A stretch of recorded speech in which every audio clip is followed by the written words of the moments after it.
Bismillahirrahmanirrahim. Assalamualaikum warahmatullahi wabarakatuh.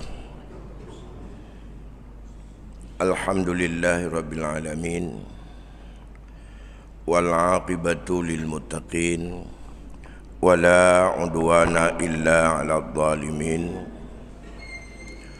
Allahumma salli ala sayyidina Muhammadin sayyidil anbiya'i wal mursalin wa ala alihi wa ashabihi ajma'in, amma ba'd.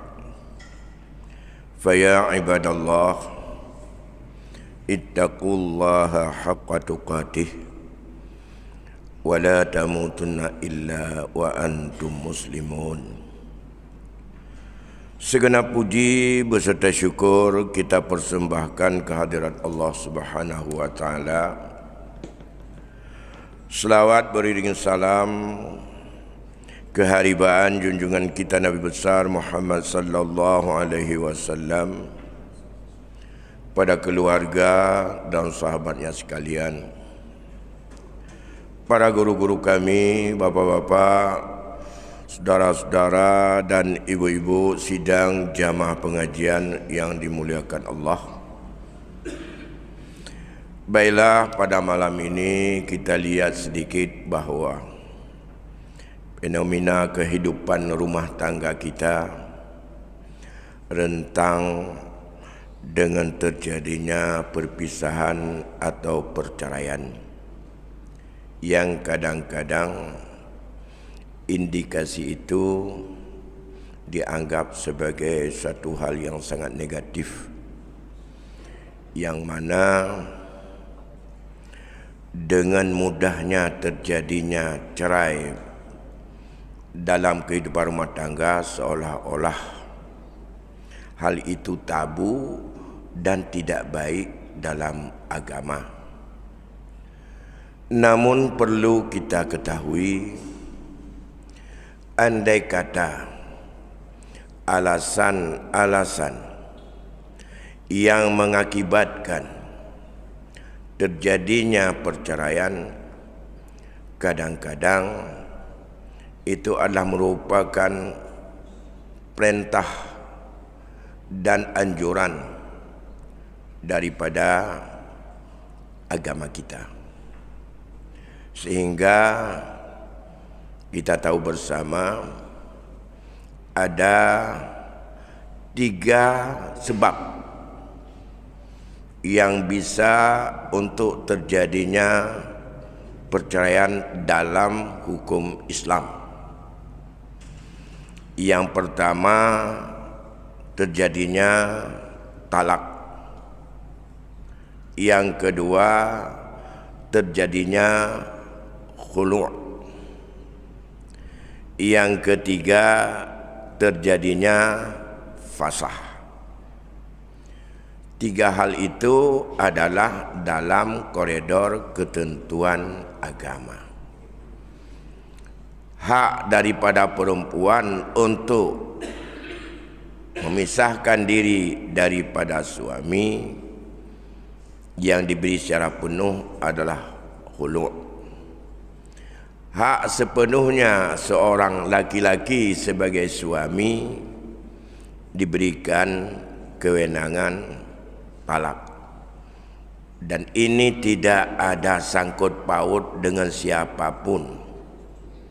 Dan hak daripada penegak hukum, pengendali kemaslahatan keluarga, pemerintah, demi kemaslahatan kehidupan rumah tangga agar tidak teraniaya, tidak terzalimi, tidak dirugikan wanita yang Allah ciptakan lemah, indah dan mudah untuk dipengaruhi, maka diberi hak pasah kepada pengendali kemaslahatan umat. Kita pahami bersama, talak adalah cara untuk melepaskan ikatan suami dan isteri setelah diikat dengan akad nikah. Yang akad nikah itu sangat suci, hanya bisa terwujud bi kalimatillah. Kalimah Allah hanya dua, nakaha atau zawaja, atau yang semakna dengan itu, atau terjemahan daripada dua kata tersebut yang kita sering memahaminya dengan akad nikah. Persoalan akad nikah hari ini juga kadang-kadang tidak lagi kita pahami bahwa itu sangat-sangat sakral, sangat-sangat mulia, sehingga dalam tata caranya banyak sorotan yang berkembang. Apakah di rumah, apakah di kantor kuah, apakah di masjid-masjid, yang kadang-kadang peran yang paling dominan di situ bukanlah aspek hukum yang ada untuk keabsahan nikah, tapi kadang-kadang diambil alih oleh promosi, oleh dokumentasi, dan kadang-kadang itu lebih penting kadang-kadang. Padahal itu tidak begitu penting. Untuk tahu akan nikah bukan dilihat pada video. Untuk sah nikahnya yang dilihat adalah siapa yang jadi saksi dalam majlis itu, yang bisa memahami hukumnya. Maka sorotan hari ini cukup banyak. Di masjid kita ini juga kita buat tata cara akad nikah. Di masjid Islamik juga demikian, masjid-masjid yang lain juga demikian, di rumah juga demikian. Mulai daripada tradisi khitbah sampai dengan prosesnya akad nikah, bumbu-bumbu yang di situ bisa menimbulkan yang tidak halal, jangankan sunnah, bahkan bisa menimbulkan dosa dan maksiat. Banyak indikasi. Namun hal ini kita tunggu saja. Bulan 11 nanti persoalan ini cukup banyak masuk kepada para guru-guru kita yang ada di majlis permusyawaratan ulama. Dalam bulan 11 nanti akan dikeluarkan dan akan ditentukan fatwa-fatwanya, baik dengan fotografer, baik cok-cok atanyan bak taman atau bak masjid, baik pada masalah pedong atanyan bak uro pesta, termasuk juga masalah oronyo kirim surat undangan bekap mandua lintu baru pada nikah haji galam terjadi, dan itu sudah banyak.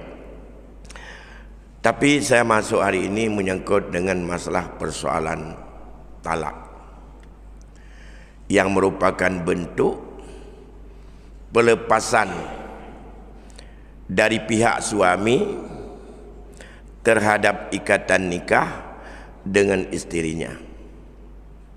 Ikatan ini persoalannya tidak bisa dihubung dengan tujuan perkawinan, yaitu anak. Tapi bila tidak mencapai dari saat itu ke depan, maka para ulama membagikan hukum perceraian itu kepada beberapa hukum. Jadi kon makruh tagai. Yang pertama, mentalak isteri adalah haram. Wajib. Yang pertama wajib dulu. Jadi getanyo lako na ketentuan keadaan yang wajib talak perumah. Baik ni fikir sakral tanya. Hanjut nyo katam kawin, hanjut ada tabab meno. Nyo mubah walaupun sudah persiapan yang begitu mantap, ada talaahnya menyangkut dengan masalah kecocokan, atau di dalam bahasa perkawinan disebut dengan adanya, yaitu melihat kecocokannya, apakah dia serasi atau tidak, ataupun telah melihat dengan petunjuk Rasul yang semuanya sudah dilihat, yang prosesnya sangat panjang, tapi bisa berubah dengan sebab perubahan alam, maka bisa saja untuk melepaskan ikatan suami isteri itu adanya hukumnya wajib. Di antaranya yang wajib, bila seorang suami wajib mentalak kalau dia sudah statusnya sebagai orang yang mengilak atau muli, ya, yang ia tidak ingin untuk kembali kepada isterinya. Ada satu masalah dalam rumah tangga, seorang suami bersumpah untuk tidak menggauli isterinya yang sah sampai dengan 4 bulan, dan sumpahnya dipertahankan dan betul-betul tidak mau digauli. Dengan bersumpah tidak menggauli sampai 4 bulan, agama tidak membiarkan seorang isteri dengan seorang suami tidak rukun dan tidak mau bercampur jima dengan isterinya sampai 4 bulan. Ya. Mungkin suaminya ada keinginan supaya ditambang, bahasa Acehnya, pamenan itu deh. Ya. Maka hukum mentalak isterinya bila tidak ada keinginan untuk pulang, untuk menggaulinya, itu adalah wajib. Bila tidak ditalak, suami itu berdosa. Wajib dalam fikih, yaitu yusabu ala fi'lih wa yu'aqabu ala tarkih. Kita disiksa, diberikan dosa bila kita tidak melakukannya, dan berpahala kalau dia melakukannya. Jadi ini muli. 2 alternatif bagi dia. Kalau sudah bersumpah untuk tidak mau kembali kepada isterinya, kembali dan bayar kafarat sumpah, atau wajib lepaskan dia. Hanjut yang 4 bulan gantungnya hanjut, dan hanjut perpleh babah lele 4 bulan tu saya kembalikan lagi, tidak boleh, diterlantarkan. Karena daya sabar perempuan itu untuk ada pengasuhnya, ada orang yang menghiburnya, ada orang di sampingnya, itu tidak boleh lebih dari 4 bulan. Satu. Yang kedua, menceraikan isteri hukumnya sunat. Sunat tak ada perumah, tak ada perumah yang kiban. Yang bagi suami tunat untuk menceraikannya. Artinya bila dia ceraikan berpahala, dan dia pertahankan, tidak berdosa. Ya. Bagi buat adanya nafala dalam agama. Ya. Mana? Seperti seorang suami lemah dari memenuhi hak-hak si isteri. Anak sanggup dia katanya. Secara fisik, secara biologis anak sanggup. Secara material anak sanggup. Nyan baik betul atas anak sanggup lagi nyan untuk tetap tunat agar dia tidak teraniaya dan tidak terjadi untuk di dalam kehidupannya kering dan tidak ada yang melindunginya dan tidak ada yang memenuhi daripada hasratnya. Ceraikan saja. Satu. Yang kedua, berkaitan dengan tidak bisa memenuhi termasuk hana galak tulis. Ya. Walaupun kita tidak bisa menunaikannya, tidak tertarik. Ada mil mail ilaiha. Pokoknya hana galak dia ada kalon. Roje saya galak, ini ada kalon jangan mau. Ada tak nanggap meleleh ibabah tu. Ada tu bayi nang lima laju mana semangat. Yang termasuk kita tidak sanggup karena mengapa? Tidak bangkit untuk dalam kehidupan kita untuk mencintainya. Tidak ada lagi rasa cinta kepadanya sebab macam-macam. Bersebab kat Tuhan, bersebab mana legau, muda tapi go lutan kaluruh. Bersebab kerana kata sakit, ganyan kan memang gejak kerana getimang le patah. Macam-macam. Pokoknya sudah tidak bisa lagi membangkitkan nafsu. Satu. Yang tunat. Au takunu ghaira afifatan. Atau isterinya itu tidak lagi terpelihara kehormatannya. Ya. Orang inang katanya kabro akai. Kalau cerewet sudah banyak bohongnya dan tidak lagi terpelihara daripada kemuliaannya, tidak afifah, membuat kita terus untuk rasa syuriga. Tapi syuriga tanpa adanya bukti susah. Suka buat tempat-tempat yang menimbulkan fitnah. Suka untuk bergelandangan pada yang tidak perlu. Suka keluar barangkali bagi jiwa suami yang ia tidak butuh keluar itu. Dan ingin represi tanpa ada suami. Dan tidak mau musyawarah dengan suami.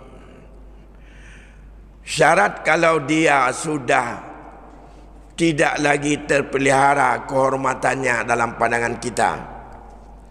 Jid kaib bagi kitanya dengan sebab perilaku jih di luar. Galak ia cen-cen keroi. Galak ia menyanyi, ia joget keroi. Papa na urung, ibipen na bepeng, cen-cen kena keroi, cen-cen kena. Galak lagi lintah ada, papa na urung du agam kan haji sagonya. Rayuk ji habang orang lain. Tapi menyuai lakor memang reda lagi nyanyi, ada masalah. Yang suaminya itu adalah dianggap itu cacat. Dalam pandangan agama itu cacat.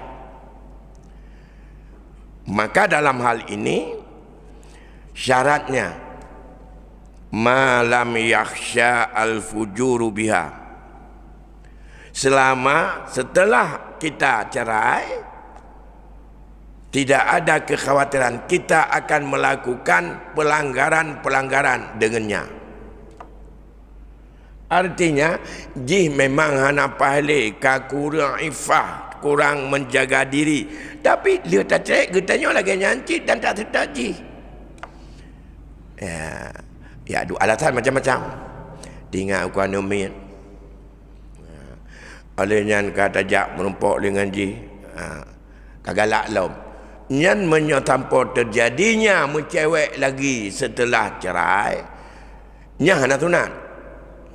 Berarti kita tak bawa jiwa dengan ji. Ya.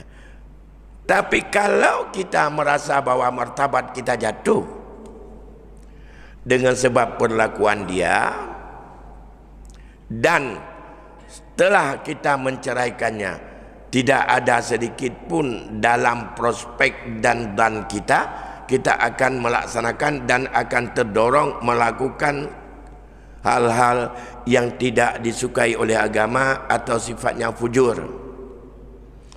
Sifatnya itu adalah perbuatan-perbuatan keji, perbuatan yang hana boleh dalam agama.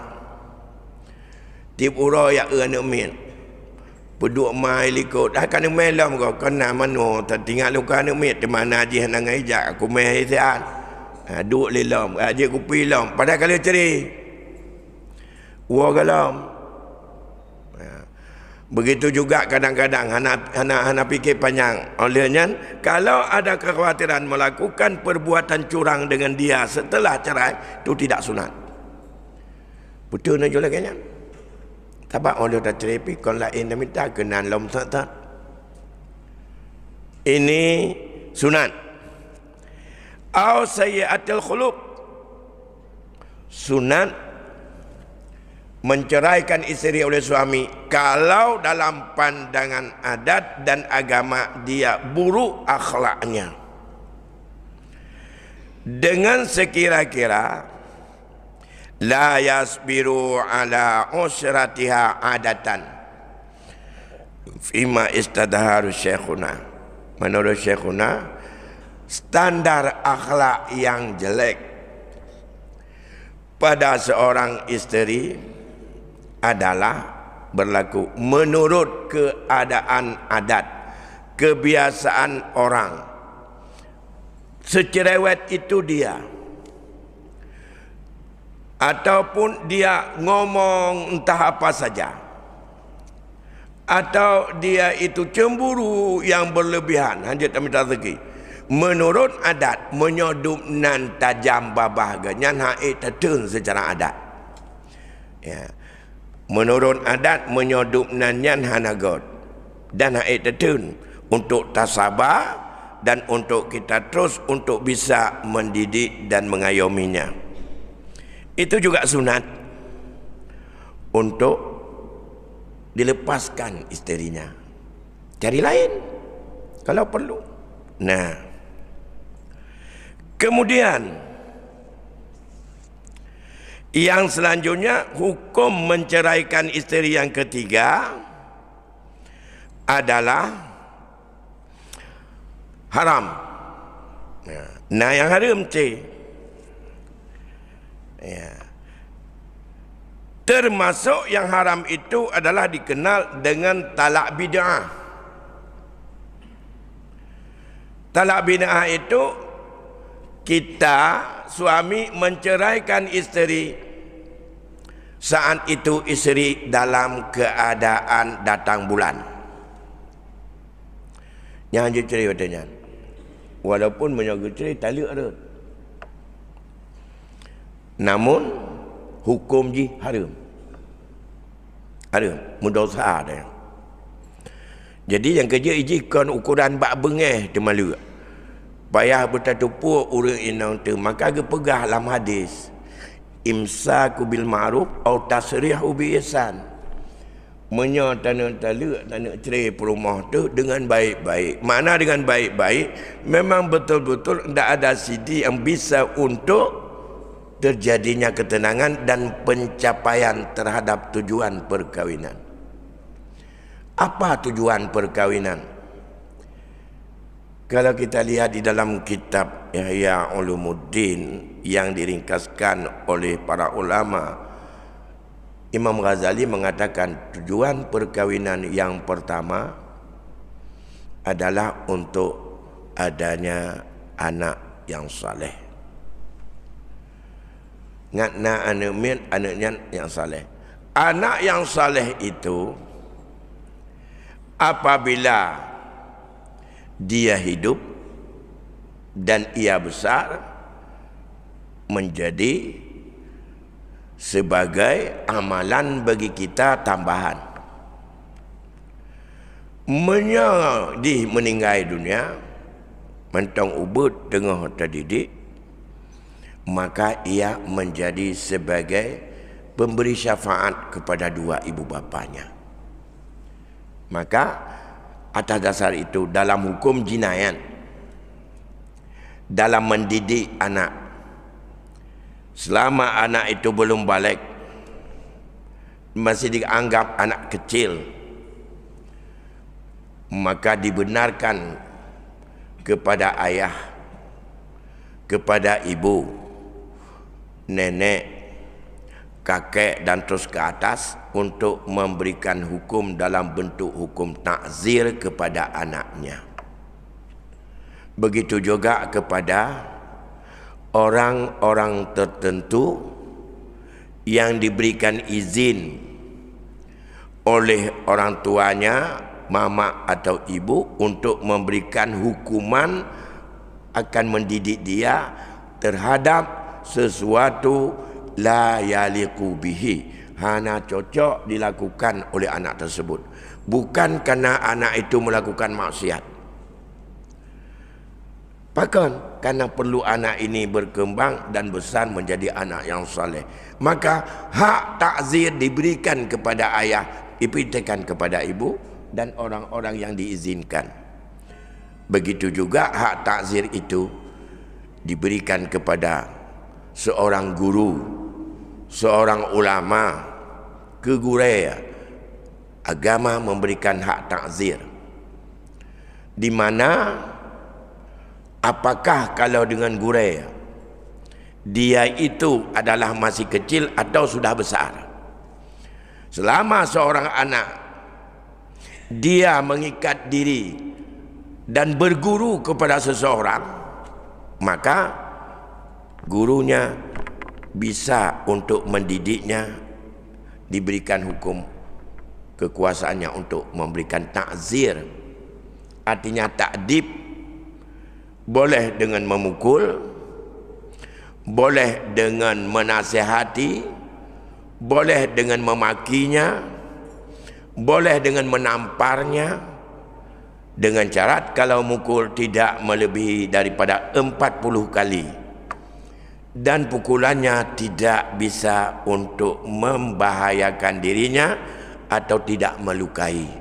Diberikan hak itu. Hinan ke penting kontrol katanya seorang yang berguru dengan seorang yang berguru pada Google.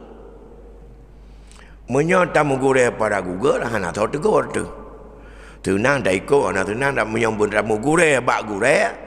Gurau itu bisa menegur dan bisa untuk mendidik kita. Kalau enggak mapan dengan nasihat yang baik, bisa untuk diberikan hukuman. Dan ini yang hari ini dengan alasan Undang-Undang Perlindungan Anak hilang kontrol orang tua kepada anaknya. Apa yang tidak layak kepada anak yang diberikan kewenangan oleh agama, walaupun itu bukan maksiat, orang tua bagi anak masih di bawah umur atau usia SMP ke bawah misalnya, bagi mereka hanya layak untuk begadang malam, nonton TV, main HP sampai pukul 12 malam. Lantas gepegat hukuman di ayah kepada anak yang laginya. Yang baik tanya hukum tema ayah kamu menduk bak warung. 4 ayat yang pegang hanya duduk bak warung. 4 ayat hanya menjaga. Anak tanya ayat. Tapi anak itu seorang anak masih dalam masa pendidikan, tak layak untuk begadang malam sampai tengah malam. Dan dia harus mengatur waktu, mendidik disiplin. Itu tidak termasuk dalam kategori maksiat. Anak-anak tidak boleh bicara hal orang dewasa, bahkan tidak boleh diberitahukan pada masa-masa kecil. Bahaya-bahaya. Kalau dia bicara dengan transparan sesuatu yang tak layak padanya, maka itu bisa untuk diberikan takdib dalam bentuk takzir oleh ayah dan ibu. Makanya etika pendidikan ayah kepada anak ada ditentukanlah agama. Anak masih kecil yang belum tahu menahu menyangkut dengan aurat, menyangkut dengan pacaran, menyangkut dengan macam-macam, itu tidak boleh dengan bahasa yang transparan. Yang kerja di urun Tuhan jamun menyona rumah manyang mandum jamun ci rumah manyang hana batano narunyun yang gekun ba ana ne bek duk diuk runyun merapu kena benjol di kepala. Nyan meyo tanya ba awak ahli kesihatan dalam penelitian hana pernah hitung gara-gara duk iuk runyun dibirapu ana. Tapi bahasa bukan itu bahasa kinayah yang dipakai. Karena anak itu tidak boleh di situ. Siapa tahu nanti orang dewasa turun, kemudian dia itu pakai erok. Kalau lihat ke atas, itu kan sesuatu yang aneh nanti. Begitu juga dalam bahasa-bahasa komunikasi dengan anak. Kejujuran kepada anak dalam hal-hal yang belum layak diketahui oleh anak itu tidak boleh dalam pendidikan. Tidak boleh jujur semuanya. Karena ada tidak layak. Tidak hanya pada anak, maka ayah dan ibu, hal-hal yang sensitif yang tidak boleh diketahui oleh orang banyak, termasuk anak-anaknya, tak boleh bicara. Atanya menyopegah abah hidup dalam kamar dua dengan purmoh. Apa mau ngomong tentang masalah yang menyangkut dengan pergaulan suami isteri, masalah yang bahasa-bahasa yang sering kita dengar selama ini. Apakah alasan jual obat kuat entah apapun, bahasa itu tak layak diucapkan oleh seorang dewasa, karena itu bebas didengar oleh anak-anak. Anak-anak saja itu tidak layak untuk dapat. Kalau dia bicara itu anak kecil diberi hukuman, maka perlu akhlak kita juga tidak boleh. Itu sifatnya bila itu bisa ditiru dan didengar oleh halayak dan publik. Rurunci ulun Tuan Bandung, coba kita lihat hari ini berkaitan dengan persoalan-persoalan seperti itu. Sangat kita sayangkan, sangat kita memang membuat anak kita hari ini tidak ada mendapat didikan. Belum dengan persoalan-persoalan bagaimana hubungan anak dengan orang tuanya. Anak melahirkan kakaknya, adiknya dilahirkan oleh mamaknya. Anak kepegah mak mak kagak Tuhan lom. Anak je pegahnya mbak anu. Baik bahasanya. Sudah melahirkan itu mamaknya lagi. Tidak boleh masuk itu sudah melahirkan. Awal kampung kepegah bahasa yang pantas ke anak-anak itu. Kita tadi malam datang kapal, dengar enggak? Itu adik kapal sudah datang lagi. Adik kapal kepegah. Itu bahasa kinayah itu bukan bahasa karena adat gepena-pena adanya.